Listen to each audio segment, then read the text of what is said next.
बना हुआ था। मजबूती से मनीष हमारे साथ कंधे से कंधे मिलाकर और निषाद विकास संघ को मजबूती दे के आगे बढ़ा रहे थे और हम लोगों के साथ हम लोगों ने उनको मजबूती से साथ देकर प्रमुख भी बनाया। उसके बाद उनका हत्या कर दिया गया, जिसके लेके समाज में काफी रोष हुआ।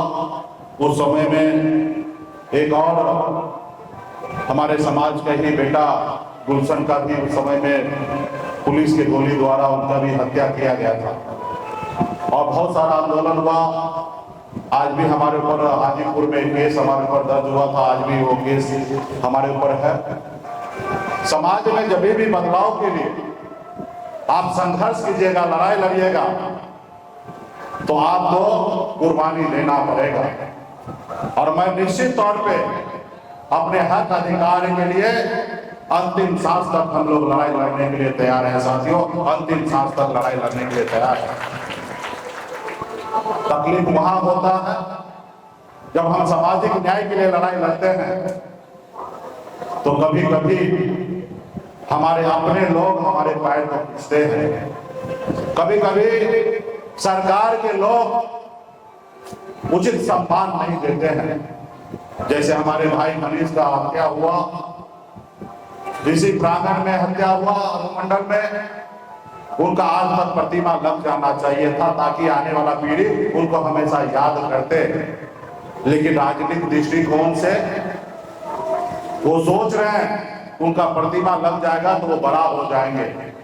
अरे अब उनसे क्यों डरते हो? वो तो अभी संसार में नहीं है, आप अब उनसे क्यों डरते हो? और आपने कूटनीति के कारण आप वहां पे प्रतिमा नहीं लगने दे रहे हैं। ये कहीं ना कहीं मनीष का अपमान नहीं है, ये आपका और हमारा अपमान है साथियों, हमारा आपका अपमान है। अभी तो मनीष इस दुनिया में नहीं है, आप उनसे क्या लड़ रहे हो? इसलिए साथियों, हम सभी को मजबूती से सामाजिक न्याय के लिए लड़ाई लड़ना है।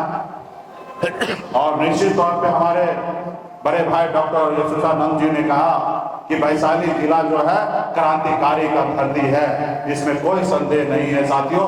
ये बिहार राज्य जो है ये देश के आगे बढ़ाने के लिए क्रांतिकारी का धरती है साथियों। और इसी तरीके से आने वाले समय में हम लोग अपने हक अधिकार के लिए, अपने समाज में बदलाव लाने के लिए हम लोग इसी तरीके से निरंतर लड़ाई लड़ते रहेंगे। आज हम सभी को अपना बिहार प्रदेश को बेहतर बनाना है।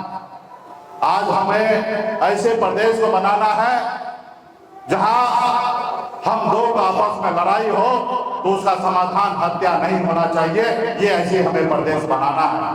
हमारा प्रदेश इतना विकसित हो कि अपने कुछ लाभ के कारण, अपने फायदे के लिए हम किसी का हत्या ना करें, हमें ऐसे प्रदेश को बनाना है साथियों। इसलिए तमाम हमारे यहाँ पे जितने भी सभागार में उपस्थित हुए हैं, आप सभी से आग्रह है कि बिहार को बदलाव की ओर लेके जाने के लिए सबसे पहले अपने बच्चों को पढ़ा लिखा के काबिल बनाइए, ताकि जब तक हमारा समाज शिक्षित नहीं होगा तब तक हमारा समाज आगे नहीं बढ़ेगा। और अपने अधिकार के लिए संघर्ष कीजिए। वो दिन दौर गया जो हजारों साल से लोग आप पे गुलामी करता था, आपको अपना गुलाम बना के रखता था। उस गुलामी को, जंजीर को तोड़िए। हमारे पूर्वज ने भी तोड़ा और आप और हम सबको मिलकर उसको तोड़ने की आवश्यकता है। वो समय गया जो समय में हमारे हाथ से लोग पानी पीने के लिए सोचता था, वो समय दूर हो चुका है। अब अपने आने वाला पीढ़ी के लिए एक बेहतर देश और बेहतर राज्य बना के देने की आवश्यकता है साथियों।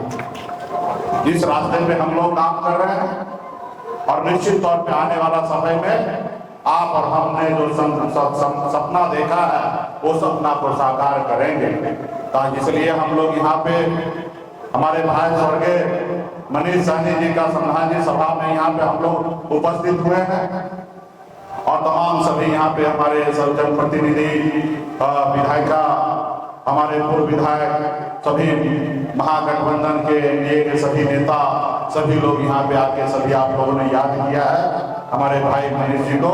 इसके लिए तहे दिल से आप सभी को धन्यवाद देता हूँ।